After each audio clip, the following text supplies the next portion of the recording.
փաստորեն այստեղ բնակիչները, այսինքն ձկնորսների ընտանիքները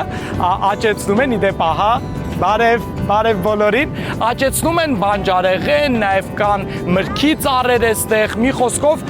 պարապ ոչ ոք այստեղ չի մնում։ Ոչ, պարապ մնալն այս ժողովրդի համար չէ, կամ ձկնորսություն են անում, կամ բրինձ աճեցնում։ Սա վերաբերում է բոլորին, երեխաներին, մեծերին ու տարեցներին։ Ոչ ոք անգործ ու պարապ չի սիրում լինել։